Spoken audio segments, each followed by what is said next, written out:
the financial autonomy, and we want to thank you so much for that. Thirdly, and more importantly, is on the issues of welfare. Here, Your Excellency, these members requested that for us to be able to serve Wananchi properly and to be able to strengthen devolution, the welfare of these members need to be relooked at. We've looked at the 3 remuneration cycles that have been done by the SRC, and Your Excellency, since 2013, the members' remuneration cycle has not been improved for the members. And so we have, as requested in the earlier meetings with you, did a request for a job review with SRC, and we did a review, we did new job descriptions, we did a re-evaluation, and what is awaiting now is a job grade and a job group for these members to be able to effectively serve Mwananchi and serve their roles as members of devolved functions of government. Again, on the issue of welfare, there is the issue of the taxation of car reimbursements. Your Excellency, in our earlier intervention with you in 2024, you came through and we were able to guide that process be done. And I am happy to announce that 39 county assemblies were able to get refunds. About 9 counties had a dreadlock because KRA had gone to appeal the matter in court that we had done in the High Court. And I'm happy also to, we have placed that in your demand. We will we put our ask to you, and we want to thank you that for the ones who were able to receive their taxation on car reimbursement, we credit to you, and we want to give you a big round of applause for that. Finally, is on the issue of pensions, Your Excellency. Again, this is a big conversation. There is a law that has been passed in Senate and is in the National Assembly. There is a conversation around it. We will wait for your guidance on the same, and we are very happy that of all the 5 issues that this General Assembly requested us to proceed as the Executive Committee, we have tabled all of them to your table, and all of them you have either worked on it to fulfillment or is in the way of fulfillment. With that, I want to thank you so much, and thank you for being a champion of putting the institution of the county assemblies in path to be able to deliver for devolution. Finally, Your Excellency, these members, we are here, we were supposed to be 47 county assemblies. Because of issues of subscription and all, we were not able to come, all of us. But I thank you, because when I briefed that to you, you've maintained that the issue of discipline for members is important, so that the members also strengthen their institution to be able to fight for their issues and to bring the issues into commonality. Finally, Your Excellency, I want to thank you and welcome you officially to this event. All these members are your troops in other political circles, and as members of the County Assembly, we are happy to work with the government in improving devolution and service to the people who elected us. I beg to submit, Your Excellency. Thank you. Thank you very much, Bwana SG. Your Excellency, with your permission, we'll now hear the County Assembly Forum Chairperson and Speaker of Kwale County, Honorable Seth Kamanza, to make some brief remarks. Welcome. Mheshimiwa Rais, kwa majina naitwa Seth Mwatela Kamanza. Mimi nikiwa Speaker wa Bunge Gatuzi la Kwale, na pia kwa kongamano hili nikiwa kinara wa organization inaitwa CAF. Na tunakushukuru Mheshimiwa Rais kwa sababu kwa miaka mingi tumekuwa na ule mkutano wetu wa nyuma ya tent, na leo hii tumeweza kufikia katika hicho kilele. Katika hitifaki ambazo zimeweza kuwekwa, ninaomba nikuwe mchache wa maneno kwa sababu mengi tumeweza kuongea na SG na pia tumeweza kukubrief Mheshimiwa Rais. Tunataka hii siku iweze kuwa siku yako ya kuweza kuongea na viongozi wako wa mashinani. Kwa hivyo Mheshimiwa Rais, katika kongamano hili tuko na MCAs 2247 wakiwa 1450 ambao wameweza kuchaguliwa kwa kura. alafu kuna wale ambao wameweza kuwa nominated na vyama tofauti tofauti wakiwa 797. Mheshimiwa Rais,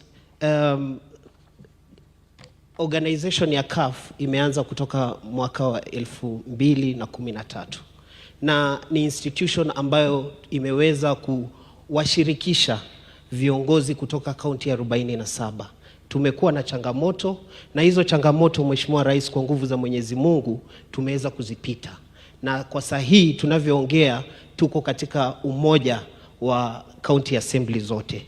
Mheshimiwa Rais, toka uchaguzi tumeweza kupoteza MCAs kadhaa, ikiwemo MCA wa Kisa ambaye aliweza kupigwa risasi kule Kakamega County. Tuko na MCA pia naye aliweza kupigwa risasi, Nicholas Lorot, MCA wa Burat Ward Isiolo.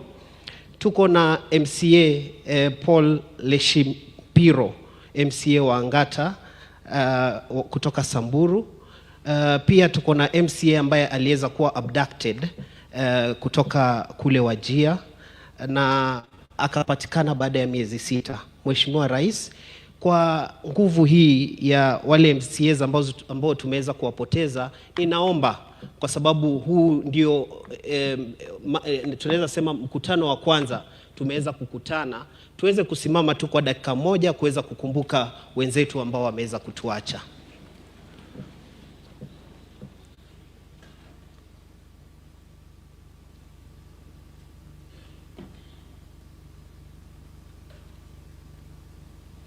Amin.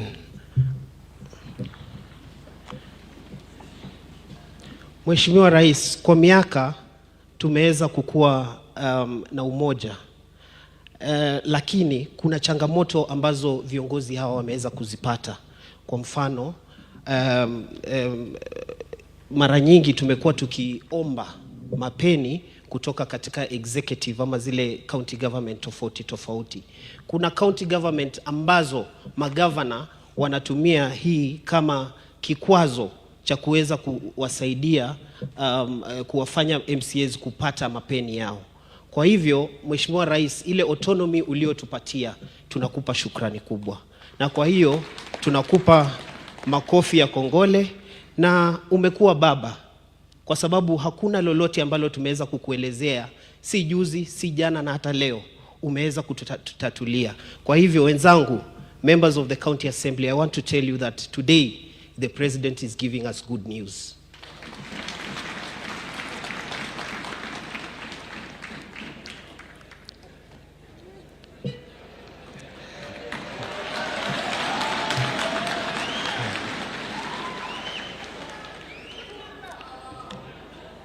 Mheshimiwa Rais, mara nyingi hawa MCAs ndio ambao wanapitisha zile budget za county, lakini miradi inawapita juu kwa juu, kwa sababu magavana wengi wanapoenda kule ground, yule MCA ambaye amepitisha budget hashurutishwi ama haezi ekwa kuonyeshwa kuwa yeye pia amefanya ile process. Na ndio maana Mheshimiwa Rais, kila wakati tunapopiga kura 90% ya hawa viongozi wanaenda nyumbani. Kwa hivyo Mheshimiwa Rais, kwa niaba hiyo na njia hiyo tumeweza kuja katika magoti yetu kukuomba ile Ward Development Fund, vile ambavyo CDF inafanya,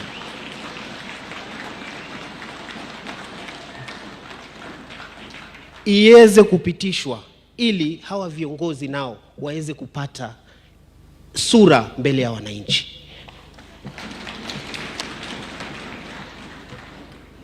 Mheshimiwa Rais, hawa viongozi mbele yako wanafanya kitu inaitwa vetting ya CEC member, lakini kufikia leo CEC member anapata 400,000, lakini huyu ambaye anamfanyia vetting anapata 150,000. Mara nyingi tukishamaliza vetting, hata mtu ameingia kwa kiti na amekaa, ma MCAs wanaonyeshwa madharau ya hali ya juu na wale CEC member. Kwa hivyo Mheshimiwa Rais, panapotoka pesa ndipo heshima pia napo inatoka, na hicho ndicho Kiafrika chetu. Aliyekuwa na ng'ombe nyingi ataitwa mzee wa mji, na aliye na ng'ombe kidogo ataambiwa ni mchochole. Kwa hivyo Mheshimiwa Rais, tuwezeshe.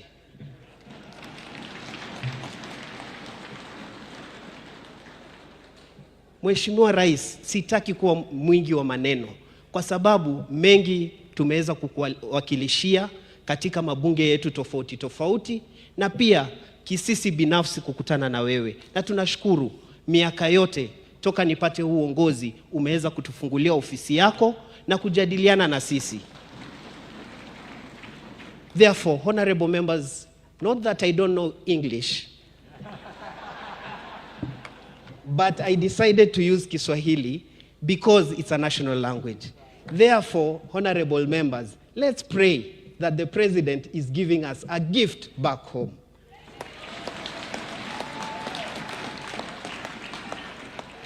Mheshimiwa Rais, tunataka kuchukua fursa hii pia with Your Excellency, the Prime Cabinet. You've given us, we have had over 3 meetings with the Prime Cabinet after he was given the mandate by the President that he works with us. Therefore, Your Excellency, we don't want to leave you behind. We have to say thank you. Na kwa hiyo tumpatieni makofi. Mheshimiwa Governor Sakaja, pia wewe hatuwezi taka kukuacha nyuma. Tunakushukuru kwa sababu kuna maneno yenye amefinya mahali na leo hii tutapata mazuri. Kwa hivyo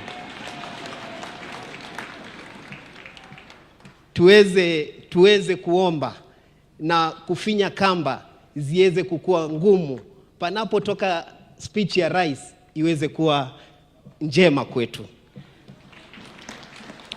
Kwa hayo machache, may God bless the County Assembly's forum, may God bless the devolution, may God bless the Republic of Kenya, and I say thank you, and to all my Muslim brothers and sisters, I say Eid Mubarak. Ramadan Karim. And for my brothers, Christian brothers, nasema muwe na Lent njema na tuanze mfungo vile inahitajika. Kwa hayo machache, asanteni. Thank you very much, Chair. Your Excellency, with your permission, allow me to now call on the Nairobi Governor, Honorable Johnson Sakaja, to make some brief remarks. Then in turn, invite the Prime Cabinet Secretary. Thank you. Asante sana. Your Excellency, the President of the Republic of Kenya and the Commander-in-Chief of the Defense Forces, Prime Cabinet Secretary Musalia Mudavadi, our Chairman, Right Honorable Speaker Seth Kamanza, and SG Chege Maura, who is my rural MCA in Ngara, all speakers present, leaders of majority, minority, honorable members of County Assembly. Mine will be very brief. Number one is to welcome you to Nairobi. Feel at home. Karibuni sana Kanairo. It's always a pleasure to have you, to host you here. And as the chairman has said, kuna mambo mazuri Nairobi. Please don't be in a rush to go back to your counties. Mukaikae area. Na speaker wangu tumezungumza naye kuhakikisha kwamba mmekaa mzuri, lakini unajua ningepanga ni vile mdosi yuko, na unajua sasa ile rais yuko huku Nairobi, tumemfunza vitu mingi. Moja wao ni kuweka mawe, ingine inaitwa kichele. So leo najua mdosi atahakikisha mambo imefanyika vizuri. Ile mimi nitaongeza, yeye akipanga mimi naongeza maombi. Naongezea maombi na baraka. Kwa ndugu zangu Waislamu na madada wetu, wasalamu alaikum wa rahmatullahi wa barakatuh. Muwe na saumu makbul kwa muda huu wa Ramadhan, na pia ndugu zetu wa Kristo ambao wameanza mfumo wa wale wa Katoliki ambao wako kwa Lent. Jana tulikuwa na Ash Wednesday. Your Excellency, the members here are the anchors of devolution. Devolution is based on the principle of subsidiarity, which states that a service is best offered at the lowest level compatible with the benefit area. Today, when we were sitting with the leadership, I really felt for them, because members of County Assembly are the first port of call for mwananchi's issues right at the ground. And I'm very happy, and I know you will tell us, because when we're asking them for that job group elevation, it has not been fair that those who vet our CECs, vet the county secretary, vet the county attorney, and also on the ground, many times, ukiangalia payslip, hata ile allowance ya kukaa kwa nyumba, ile allowance ya assembly, it does not augur well. Your Excellency, I have been a legislator for 10 years. I've been an MP and a senator. Tukiwa wabunge, saa zingine ile kidogo inakaa kidogo but inakuja kila siku, ilikuwa inatuongezea motisha ya kufanya kazi yetu zaidi. Tunaomba uangalie pande hiyo, and us we will support as governors. That one we will support. Your Excellency, the other matter that is critical for us to look at. Any good governor would want oversight, because sometimes ni watu wetu wanafanya makosa hapa na pale. Tuwasaidie wawe na nguvu ya kufanya oversight, na pia najua walikuwa wamekatiwa mambo 2-3 ya safari. Ni muhimu waone na wajue, because to go is to see, isn't it? Hiyo kikwazo kidogo is not fair. I know how I myself have been able to build myself over the years by what I've been able to see. I know we are dealing with the wage bill, and we have to put it properly, but some of these concessions will actually strengthen devolution, and they will strengthen delivery at the county level, because devolution is the greatest gift that our country has in our constitution. Your Excellency, the ward development fund, I have never understood why, because they are representatives and they do oversight and representation. MPs are also representatives who do oversight and representation. Why would an MP have NGCDF and an MCA cannot have ward development fund? The ward development fund, the same way we addressed it in the law to make sure it focuses on national government functions, we can have the ward development fund called the County Government Ward Development Fund, so that even for us, we can say there is spread projects across each and every ward in the county. Isiwe tu ni zile ward ambapo governor anasapotiwa ama watu kukombengo fulani ya siasa, zote ziweze kupata your support. And by the way, colleagues, I will tell you, many, and I can speak on behalf of many governors, the problem is not at the Council of Governors. Shida, mnajua wale hawataki muwe na hiyo. Juu ya hiyo kompe kule kwa ground. Sisi tunataka mkuwe nayo. Tunataka mkuwe nao na muipate. Finally, Your Excellency, on the issue of financial autonomy, Your Excellency, I have spoken to my speaker. My leadership here knows. Sometimes, when we have delays at the control of budget, the assumption is that the governor does not want them to get. Your Excellency, I am happy you assented to that bill. Ili pesa yao pia iende mapema, lakini ile nitakuomba, that concession you gave us as governors, that the salary component isichelewe, iwe inakuja by the 3rd, please let's also have it for the county assembly allocation, so that by the 3rd at least that is done, because sometimes exchequer can delay here and there, lakini mambo ya mshahara isiwahi kosekana kwa member of county assembly. So kwa hayo mengi, siku nataka kusema mengi, tafadhali karibuni, feel at home in Nairobi. Mnajua vile mimi huambia, Nairobi hii mtafute hoteli yoyote ambayo mnajua. Ukienda kwa hoteli hiyo, because of today, make an order. Ile order ambayo unataka. Ingoho, obusuma, pilau, ongeza soda. Ukiulizwa, useme Sakaja alikutuma. Watakuongezea kidogo. Lakini utakapomaliza ulipe bili yako wewe mwenyewe. Jukanairo hakuna cha bure. May God bless all of you, and I wish you the best in your deliberations. Thank you very much.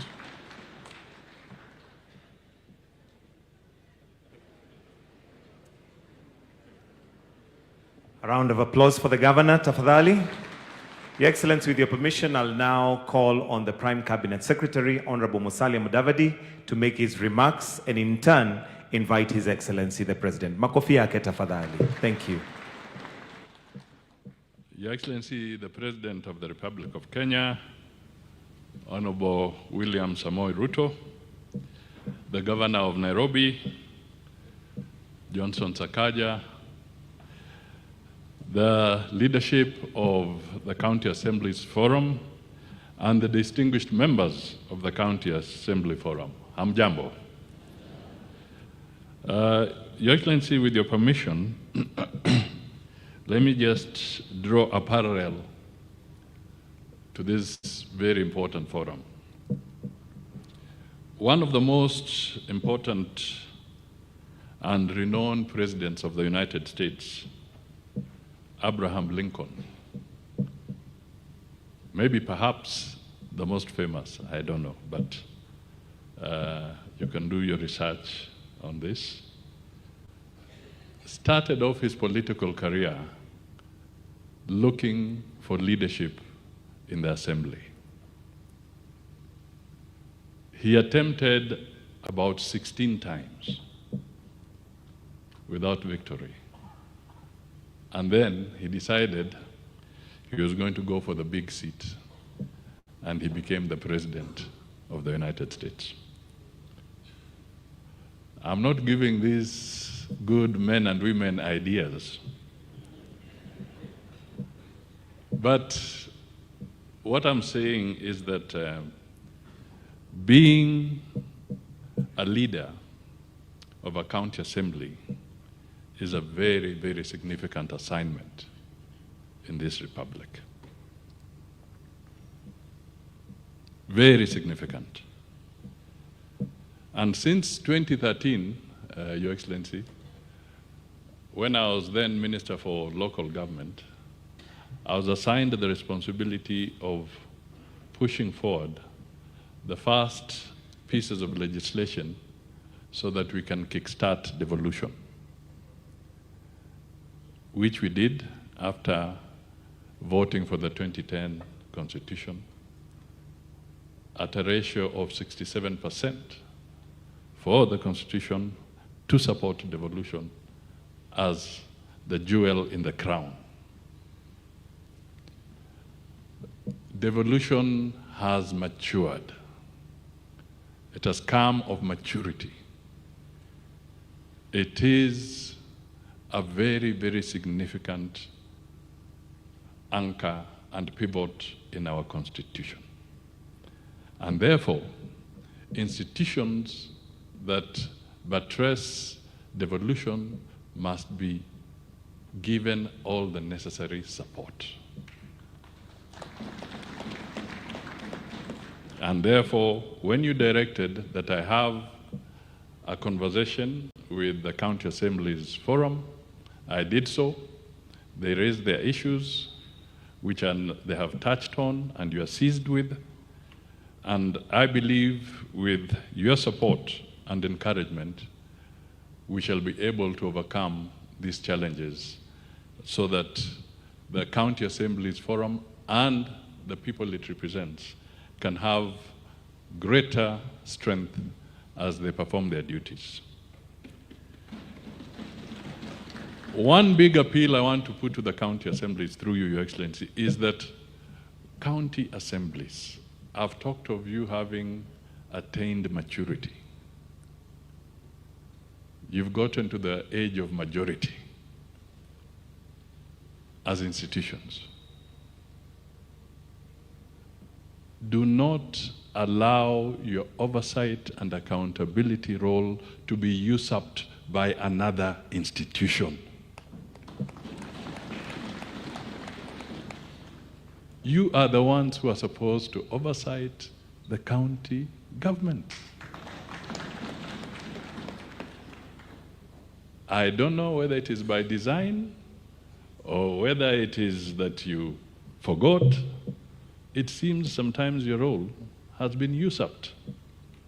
Reclaim your role as those who must provide oversight and accountabilities to county government. Finally, Your Excellency, I want to associate myself fully on the issues raised, and more so the one of the ward fund. Over Christmas, Your Excellency, we had a chat informally on phone, and I told you that I've been agonizing. And then on the 26th of December, I spoke about the possibility of a constitutional moment for the country.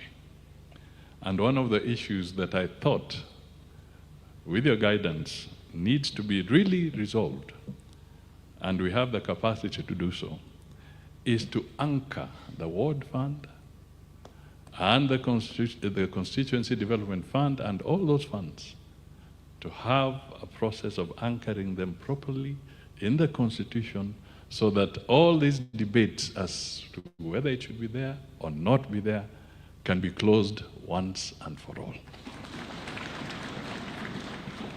So let me rest my case there. Your Excellency, we stand to be guided by you, and it is now my honor to request you all to be upstanding so that we can invite His Excellency the President of the Republic of Kenya, Dr. William Samoei Ruto, to make his remarks and have his interaction with this very distinguished forum. Asanteni sana. God bless you all. Asanteni sana. Let's take our seats. Thank you very much. Mheshimiwa Musalia Mudavadi, Prime Cabinet Secretary, Gavana wetu wa jiji la Nairobi, Capital City, Mheshimiwa Sakaja, Chairman wa CAF, ndugu yangu Speaker wa County Assembly ya Kwale, Shege ambaye ni katibu mkuu, na pia nimesikia yeye ni MCA wa, ulisema, lakini ulisema rural. I thought Ngara was urban. Ndugu zangu wana MCAs, amjambo. Good morning. Let me take this opportunity first to welcome you to Nairobi. I know many of you come from far and wide, different parts of the Republic of Kenya, and to congratulate the County Assembly's Forum for being an agent and advocate for devolution in Kenya. Nataka niseme pongezi sana. Distinguished members, ladies and gentlemen, I recognize and honor the extraordinary constitutional mandate entrusted to our county assemblies across all our 47 counties. A mandate you continue to carry out in giving real meaning, real force, and real presence to devolution as envisioned in our Constitution. As members of county assemblies, you are the frontline custodians and steadfast defenders of devolution. Over the past 13 years, since devolution took root, you have built institutions where none existed previously. You established the legislative background and backbone upon which county governments operate today. You enacted the laws, frameworks, and regulatory structures that enable counties to function effectively in health, in agriculture, in trade, in planning, and local revenue administration. You have strengthened fairness in resource distribution and ensured that development reaches beyond county headquarters into villages, markets, schools, health facilities, and rural infrastructure. In doing so, you have made equity practical and measurable. Honorable members, from the first day of this administration, I made it clear that devolution is not merely a constitutional provision. It is the ground jewel of our democratic governance and one of the greatest achievements of the people of Kenya. Accordingly, this administration has treated devolution not as an obligation to be managed, but as a commitment to be strengthened. We have advanced fiscal and structural reforms to support more predictable and timely disbursement of resources to counties, and so far, about 4 trillion shillings has been transferred to county governments over the past 12 years. Across the country, the impact is visible in expanded road networks, improved health facilities, broader access to water and sanitation, strengthened early childhood education, and agricultural support programs that are improving livelihoods. We have also improved intergovernmental coordination, strengthened implementation follow-through, and aligned planning and reporting systems so that cooperation, not contest, defines relations between the two levels of government. Most significantly, we have completed the delineation, unbundling, and gazettement of devolved functions, bringing clarity where ambiguity previously created duplication, delay, and institutional friction. Honorable members, even as we recognize this progress, we must remain vigilant and focused. The full promise of devolution is not yet fully realized. The decisive factors before us now is disciplined, transparent, and results-oriented use of resources already entrusted to us. While resources are limited, what we have is sufficient to deliver meaningful change and impact when properly utilized and prioritized and efficiently deployed.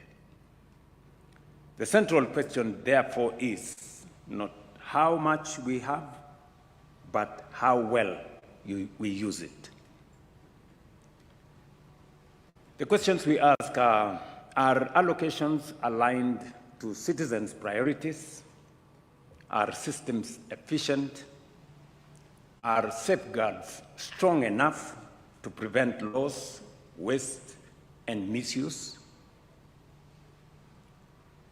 Those are the questions at the back of citizens and those who have employed us. As leaders closest to the people, you carry both the authority and the responsibility to demand clear answers and enforce accountability. The national government will stand with you in this work. We will strengthen cooperation frameworks, support capacity where it is needed, remove operational bottlenecks, and reinforce systems that improve delivery and transparency. I am aware that you have raised several concerns relating to your welfare as members of the county assemblies, concerns that go directly to the strength of devolution and the effectiveness of service delivery to our people. Before I address some of the concerns, and the two gentlemen who have spoken before me, I have had consultations with them. I did ask them to have a conversation with the Prime Cabinet Secretary so that we can address some of the issues that affect county assemblies. But before I do that, I think it's only fair that leaders coming from across Kenya want to know the status of staff in our country. Allow me just to mention 3 or 4 things for good record. Because in the world we live in, there is so much information out there. And there is so much misinformation, disinformation, fake news, and sometimes outright lies about our country. I have the responsibility as the president of this country to always get the citizens of our nation the correct information, and especially leaders like yourselves who have a responsibility beyond being citizens by being leaders at the grassroots.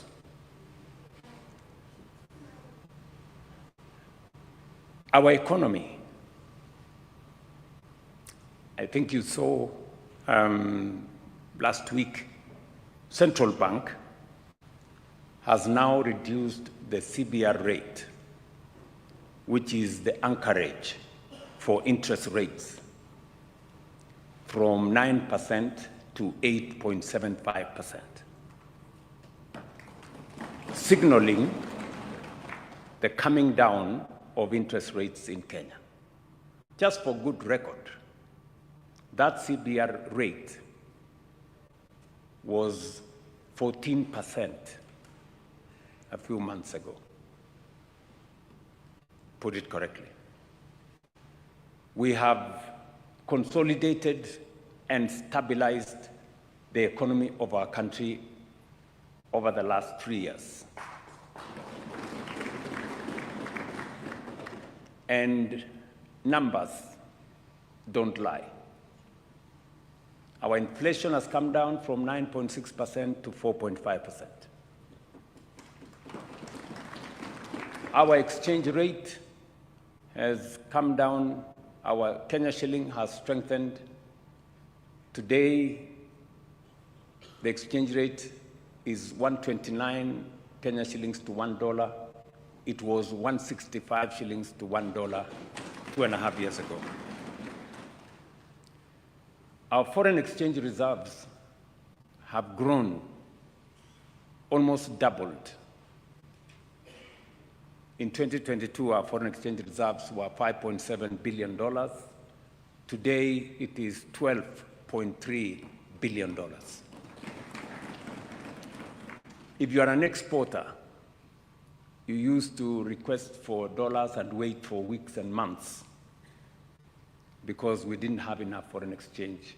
Today, you can get foreign exchange at the click of a button.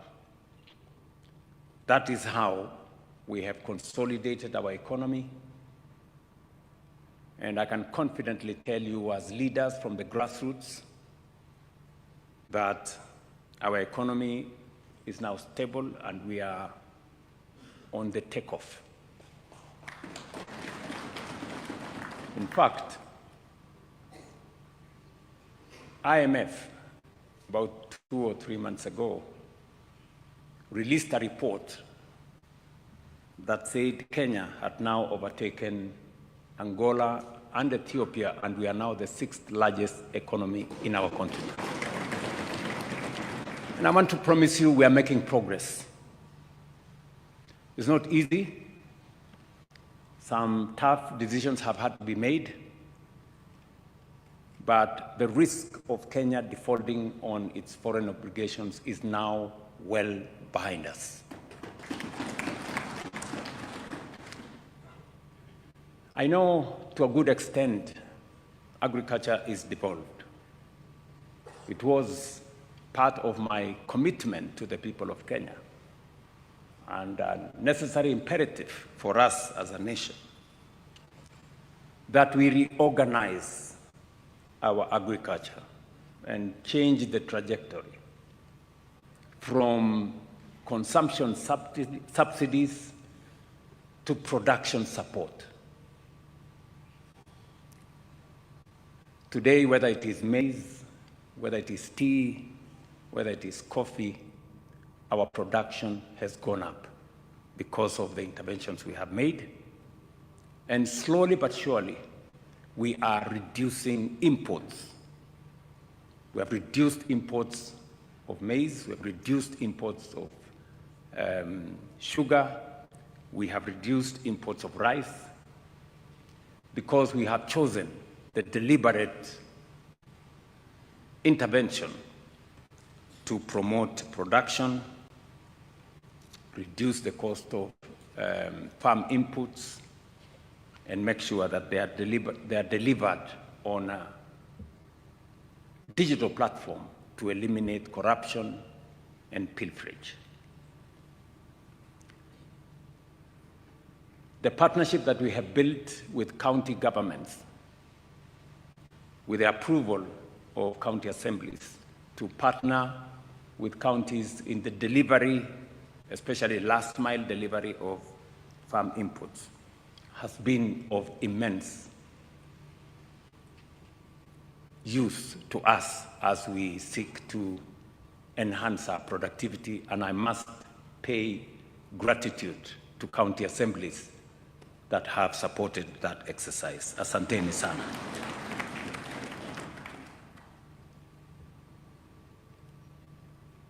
I know we have a shared responsibility on matters to do with education. While education at the lower levels is devolved at the early childhood level, the rest of the education is a national function, but we have had a place to converge. I can confidently tell the country today the challenges that we had in the education system, and we had many of you remember. CBC was a very big problem. Many parents were complaining, teachers were complaining, other stakeholders were complaining, and we had to align the CBC program. Today, we have worked with the stakeholders, and now we have competence-based education. We have removed the bottlenecks. We had serious issues with teachers and teacher recruitment. By January this year, we've now recruited 100,000 teachers. We've closed the gap. We're remaining with 20,000 teachers next year, and then we will completely close the gap on teacher numbers. We have built an extra 23,000 classrooms to remove the gaps that were there. And we have changed our funding model. Many of you will remember, those of you who come from Nakuru, for example, or Eldoret, Egerton University could not pay salaries. Moi University was almost facing closure. My own alma mater, Nairobi University, had very serious challenges. They couldn't pay their dues. I can now confidently tell you, and you can ask any vice chancellor, we have made significant progress with a new funding model that we rolled out that is student-centered and that is determined on merit and need, not on where you come from or which university you're going to. And I say so because education is probably the most important instrument that we can use to sharpen our human capital. And our human capital is the most important asset that we have as a nation. And so it is important that every child in Kenya has access to education, not as a matter of privilege, but as a matter of right. And finally, is to brief you on where we are with matters health, which is again a shared function between the national government and the county government. I must commend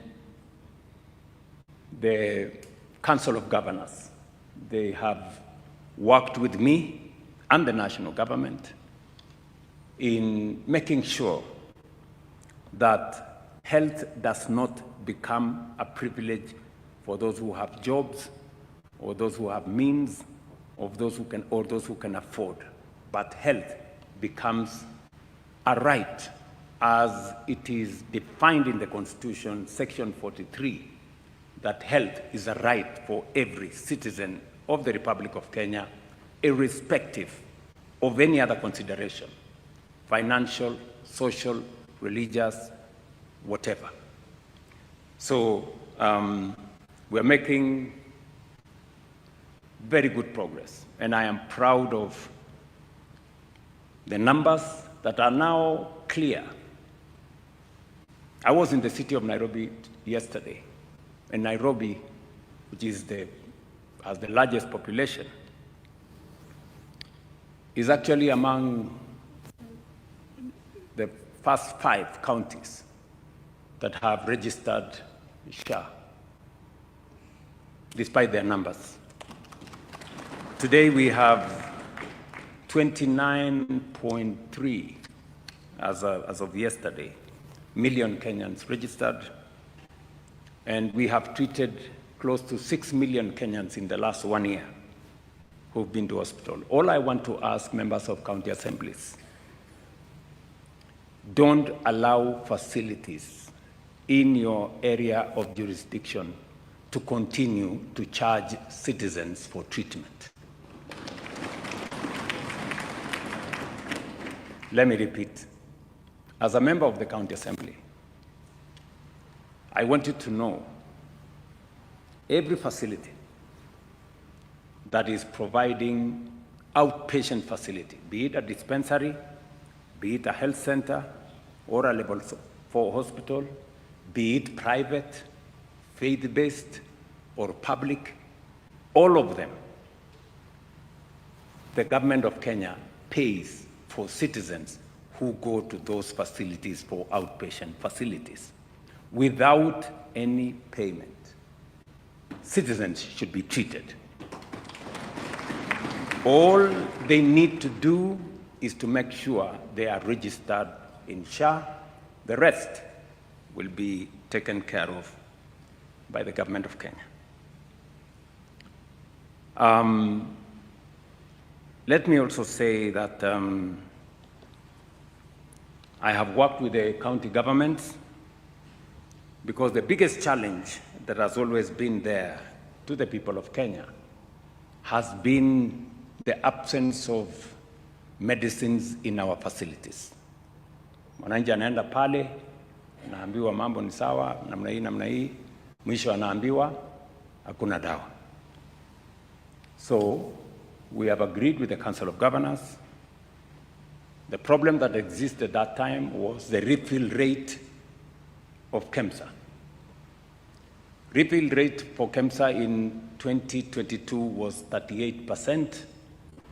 I can now tell you here standing that it is now 97%. Meaning that every facility should have medical commodities. There is no longer an excuse for any facility not to have the right medicines for our citizens. And as county assembly members, please, I want to enlist your support in making sure that we red flag and we profile those facilities that either continue to charge citizens or continue to tell us there is no medicine. We should ask them tough questions. I think that goes to the heart of what Prime Cabinet Secretary was saying, that your oversight responsibility includes making sure that those facilities are working. Members, I have told you about, I wanted to say one more thing. We are, one of the most serious challenges that we face as a nation is unemployment. All of you, I know, you wake up in the morning, you find people, and we have challenges of unemployment, and we have to be deliberate and intentional on how we create jobs. And that is why we have rolled out 4 different programs We have our housing, markets, and hostels program that now employ close to 500,000 Kenyans. And God willing, by next year, it should be able to employ 1 million young people. I was a month ago with the professionals. These are engineers from the mechanical engineers, structural engineers, electrical engineers, other professionals in that space. And we have recruited about 6,000 of them to help us, to monitor and oversight, working with other consultants. We have also the digital jobs space, which I did ask county assemblies to identify at least one spot in their wards so that we can work with the members of parliament to build at least an ICT hub so that you can have 100, 200, 300 young people working on our digital jobs space. And again, I remember telling members of this assembly that there is an opportunity for you to sponsor. And sponsor in this case does not mean you pay. You just assist them to know where they can get opportunities to work outside Kenya. And all this is moving in the right direction. Today we have 1.6 million Kenyans that were not working in 2022. They are working today in all the programs we have done. And we will continue to open those opportunities. Recently, I was in different parts of the country on the business support that we are extending to our micro, small, and medium enterprises under the Nyota program. I want to ask members here to participate in that program, to mobilize, because we have a phase 2, we have a phase 3, we have a phase 4. So this is an opportunity for you, and we have insisted that beneficiaries must be ward-based. We have said beneficiaries must be from every ward, and we have distributed equally in all wards in Kenya. In the past, such programs would benefit a few people in towns and in places, but we have insisted this time round that because we believe in bottom-up, it must really be at the bottom, and that is at the ward. So these are some of the interventions that I want to ask that you participate. As I have said, all these programs are not programs tailored for political reasons. None of the young people participating is asked whether they support what political party or what religion or all these other considerations. So finally,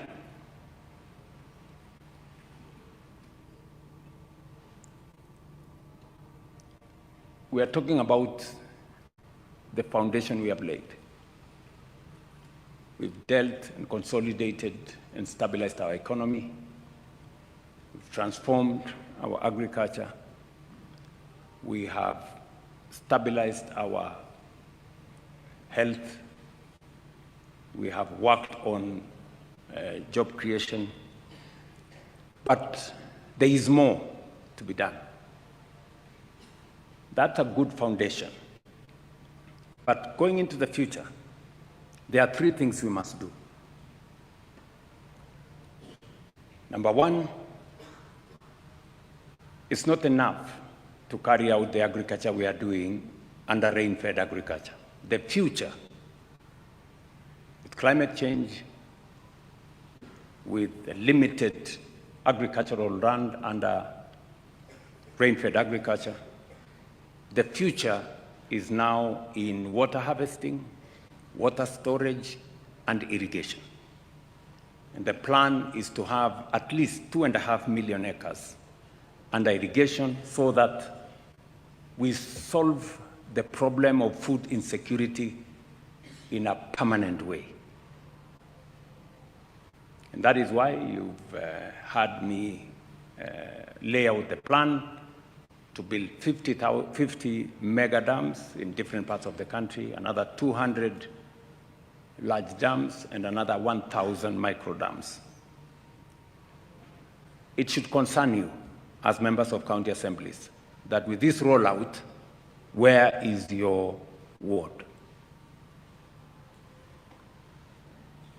I hope you take time to find out. The second thing that we must do as a country is to generate more electricity. I go to different parts of Kenya, and there is still the perennial problem that we have many parts of our nation that are still in darkness. We've done well. I think over the last 12 years, we have moved our electricity connection from about 2.3 million households to close to 11 million households now. We still have a deficit of about 2 million households to be able to have universal coverage of our electricity connection. But more importantly, the future is in technology. The future is in manufacturing. And energy is the engine that drives innovation, technology, and industrialization and manufacturing. I will give you an example. When I was invited by President Biden and we signed some agreements with the United States, one of the agreements we signed was on data centers between Kenya, Microsoft, and a company called G42 from the UAE. And I was very happy that finally we will have a data center in Kenya powered by our renewable energy, so the world would have its first green data center. But when it came to implementation, after we signed the agreement, I was told, Mr. President, one data center will need like 1,000 megawatts. Do you know how many megawatts we have in Kenya? 3,000. For the whole country. So one data center required, it means we will have to shut down a third of the country to have this one data center. And we wanted 5. We have an opportunity to do 5. So technology consumes a lot of energy.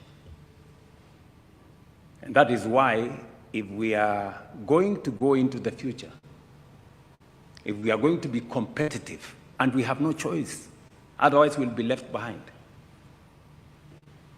we have to generate a minimum of 10,000 megawatts in the next 7 years.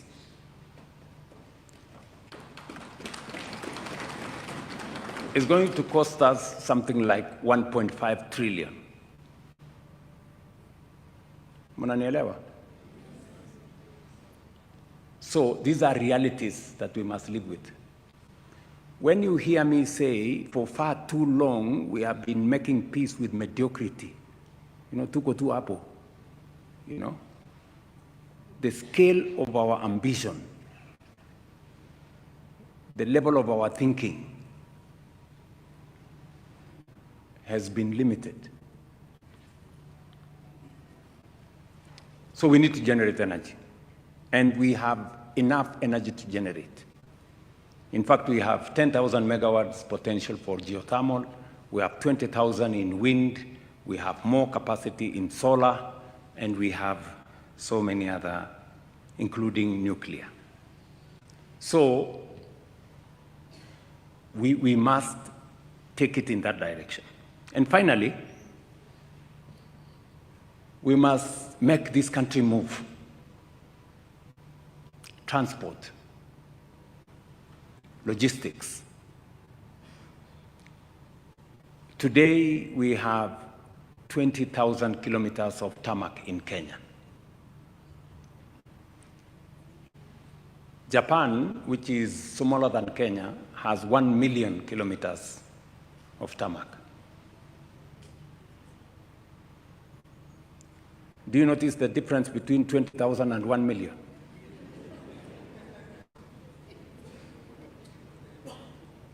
Right? That is why whenever you have a meeting everywhere in Kenya, you are told, barabara yetu ni mbaya. Barabara yetu ni mbaya. So it's correct. That's why we have set out, and we are now in the process of getting 28,000 kilometers to add on to the 20,000 we have. And we want to build those 28,000 kilometers in the next 7 years. We need something like maybe between 12 and 13 billion dollars, which is about 1.8 trillion. So when you hear me say we need 5 trillion, and you know, we're going to do it. Tutafanya. Najua kuna watu wengi wako na imani ndogo. And the challenge, listen, good guys, the challenge we've had in Kenya is not so much about resources. It is a plan and a leader to lead it.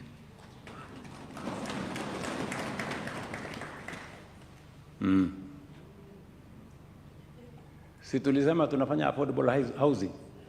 Leo kandarasi ya affordable housing na markets na hostels ni 650 billion. How much? 650 billion. Na sio pesa ya kukopa, na sio pesa ya kuomba.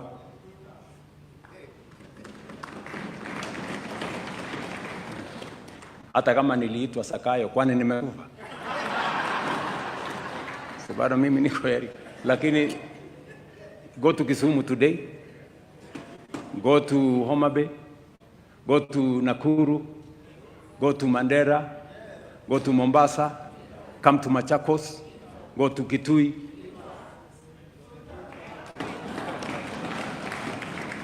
So, listen, I'm talking to you as leaders. This country, we have the capacity to transform this nation. We have what it takes. We've been discussing housing for how many years? National Housing Corporation was registered 60 years ago. Mnanielewa? So, we can transform our nation. If you doubted the capacity of Kenya, today, the skyline of Kenya, we're building 240,000 housing units. We are building 400 markets. We are building hostels for 180,000 students using our own resources. Yeah? Let me give you another example, because I know sometimes some people think what we are saying is not possible. Ndio unasikia anasema hii ni uongo, hii haiwezekani, because of their capacity to think iko chini. Iko wapi uongo kwa mambo ya housing? Iko uongo hapo kwa housing? Iko ama hakuna? Markets iko ama hakuna? Hostels iko ama hakuna? Yeah? So, let me give you another example. And I like it that you guys are insisting that you want a pension. Yes. In other words, you believe that savings is the right thing to do. Because for you to have a pension, you must save. Sindio? That's how pension is achieved. Let me give you an example of our national pension. Forget us as an individual, the national pension. Up to 2023, we had a total saving on our social security at NSSF of 312 billion, saved for 60 years. But in the last 2 years,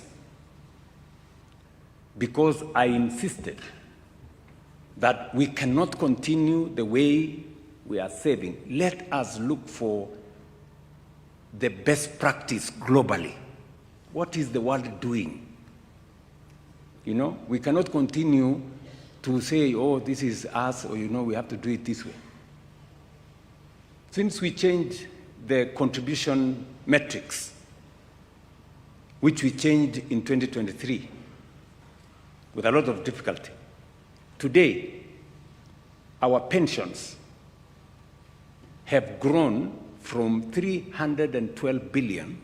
In just 2 years, we are now at 670 billion. We have doubled what we saved in 60 years, we have doubled it in 2 years. By next year, we will have 1 trillion shillings in 2027, we'll have 1 trillion shillings in our NSSF. Do you guys know what that means? Explain to me, if we go the way we are going, what will happen in 5 years? What will happen in 10 years? You know?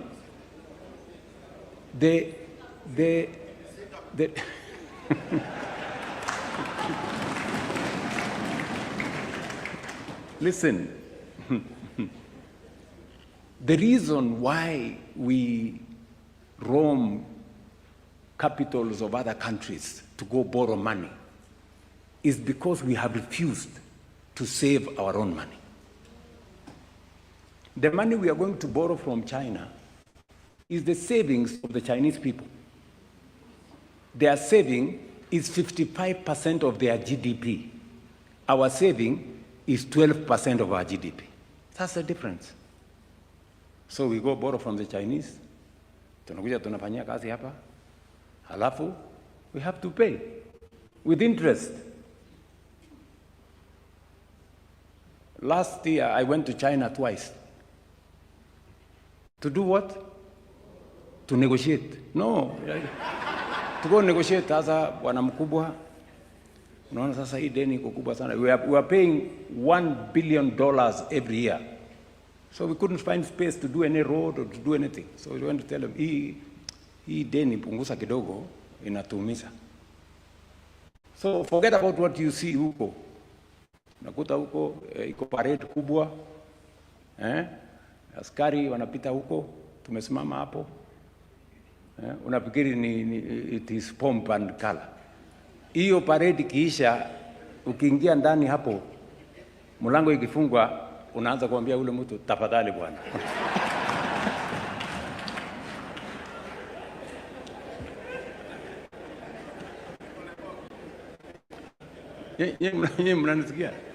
Why would you subject your president who are doing those things when we can save our own money?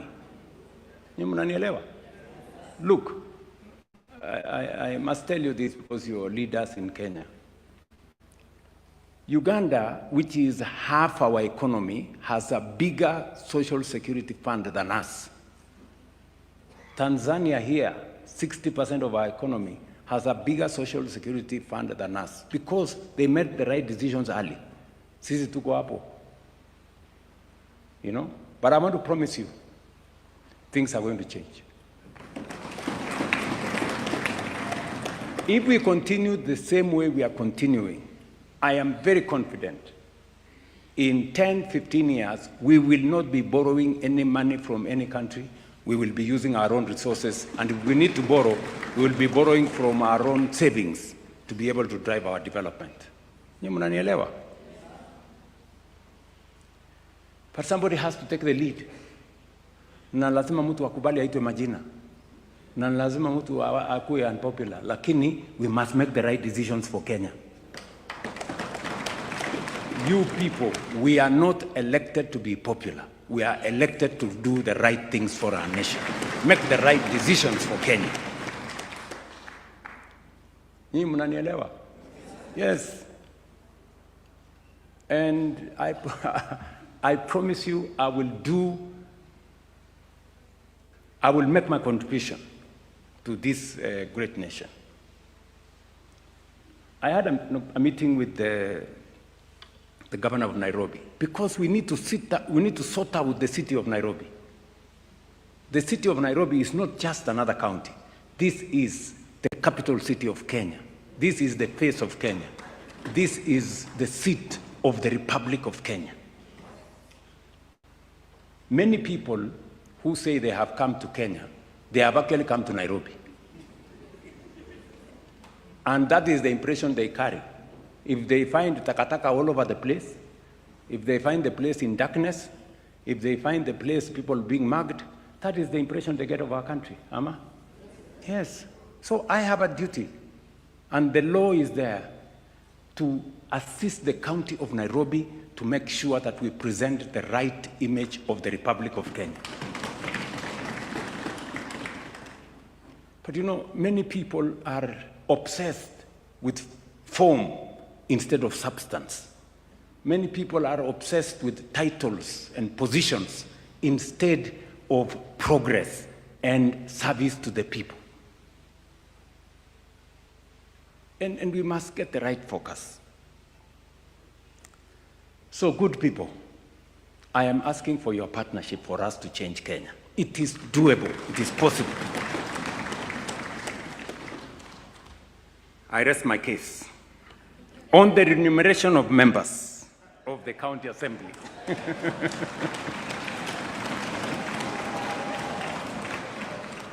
You have stated that your responsibilities have expanded significantly and should therefore be properly recognized within the public service grading structure. And I did ask the County Assembly Forum to work with the Prime Cabinet Secretary and with the Salaries and Remuneration Commission, which exercise they have undertaken. They have also undertaken the re-evaluation of the Member of County Assembly role and responsibilities, and they have confirmed that it is necessary to upgrade.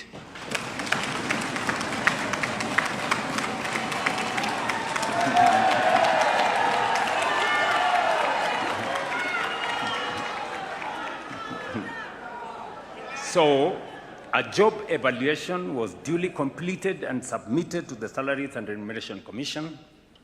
And as the national government, we fully endorse the recommendations of the evaluation, which include the reclassification of the office of the MCA from job group ED4 to job group E1.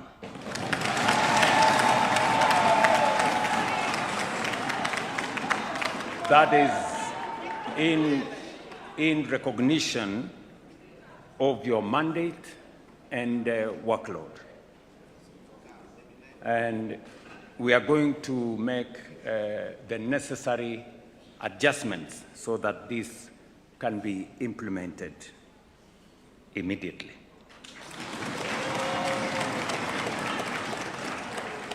On the County Assembly's pension framework, we associate with your position that retirement security is not a discretionary privilege. It is a duty of a fair and responsible state to those who serve it. Public service must carry dignity, both in tenure and after service. You see many leaders, when they get out of office, they leave very, very badly. And therefore, the issue of pension is something that I have every intention to address. And so, there were two outstanding issues that Parliament was grappling with. I have discussed this with the leadership of Parliament, and I want to confirm that the issues are within reach. We will resolve those issues in Parliament, and we will then conclude, because already the matters are in Parliament. The only thing I want to ask of you is that, which you already accepted, it must be contributory. The same way members of Parliament contribute 7.5% of their salary, you will contribute 7.5% of your salary. The same way the employer in government, members of Parliament, contributes 7.5%, your employer will also contribute 7.5%. That way, we will have a pension that will support you. I know there is one final issue as to who is the employer of the MCA. That we will solve it out. We'll solve it, and I guess in the next couple of months, we will be able to complete that process in Parliament, and members of County Assembly can be pensioners after 2 terms in office. So, mimi naona saa zingine naona kuna MCAs wanasema 1 term. Sasa ukiwa na 1 term huwezi pata pension, shauri yako. Na mimi nimeona raia wako chonjo sana. Wakikusikia ukisema 1 term wanasema kwanza tunaanza na wewe 1 term. Kabla tujafikia wale wengine. On the Ward Development Fund, predictable and protected ward-level financing is essential to equitable grassroots development. As the national government, we support the inclusion of the Ward Development Fund within the proposed constitutional amendment framework alongside other protected funds, including the National Government Constituency Fund, National Government Affirmative Action Fund, and the Senate Oversight Fund, so that ward-level development is legally secured and stable. So wakati pitisha sheria ya kutengeneza mambo ya Constituent Development Fund, we will make sure that the one for Ward Development Fund is included.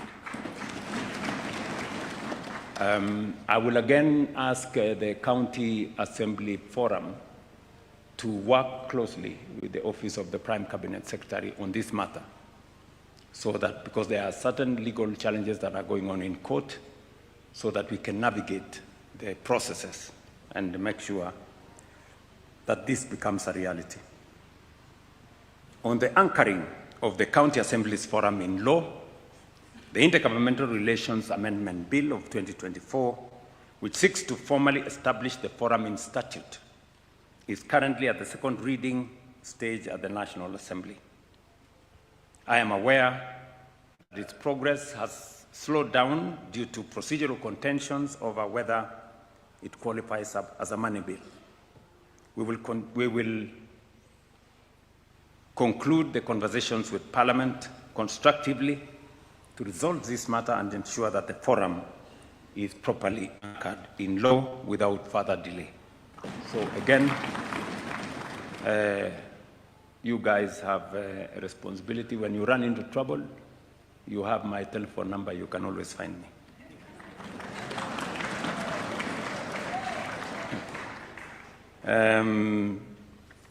I think there was a matter that was mentioned about refund on motor vehicle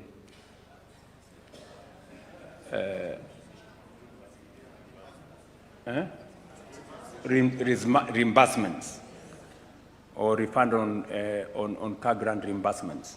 Some counties succeeded, some did not. Now, I can confirm to you that we have resolved the issue as government, and we have agreed with the Kenya Revenue Authority that the matter that is currently before court, we will withdraw the matters from court. We will go to the alternative dispute resolution space, alafu tutapangana hapo ndio tufanye namna hiyo. So I think all the issues that you had raised with me, I have addressed. There are some like the autonomy of the county assemblies. I did tell you that since we have parliament at the national level, the assemblies must have the same, must be treated equally, because we do not control the finances of parliament. So the county executive should not control resources of county assemblies. As was stated, I did sign the law. Now it is the position in law that county assemblies are independent. The only issue that is there is because the budgets were already done, so it will begin to be operational from June when we do the new budgets. Now the county assemblies will budget separately from the county executive. As I conclude, this is my firm undertaking to you. We will work with you, coordinate with you, and respond to legitimate institutional needs in the interests of the citizens you represent. You have my assurance that the national government will continue to provide firm institutional policy and operational support so that you can discharge your constitutional responsibilities with confidence and effectiveness. I thank you, honorable members, for your attention and wish you fruitful deliberations. And as you go back home, please carry our goodwill, our messages of goodwill for those of us who are Muslims, as has been said here. As you enter into this holy month, we will have our support. Tunasema Ramadan Karim, na kwa ndugu wetu wa Kristo wote, especially our Catholic friends. We know it's a time of Lent and fasting. It's a good occasion for us to pray for our nation, to pray for the leadership of our nation, and to pray for the citizens of our republic. Sakaja amewaeleza ya kwamba mkienda kwa any hotel hapa, mujipange hapo. Lakini huyo hawa viongozi wenu wananiambia kwamba mmesota kidogo.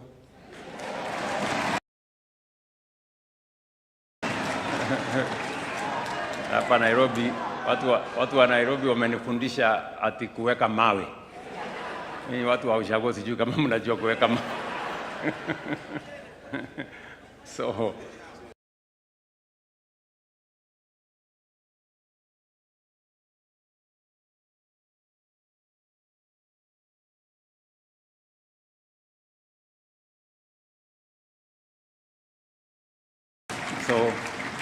because otherwise I would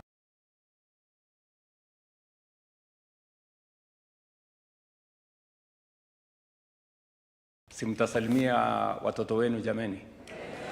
Na kila mtu asalimie wodi yake. Na wananchi wale tunashirikiana na wao. Asante sana. God bless you. and I wish you well.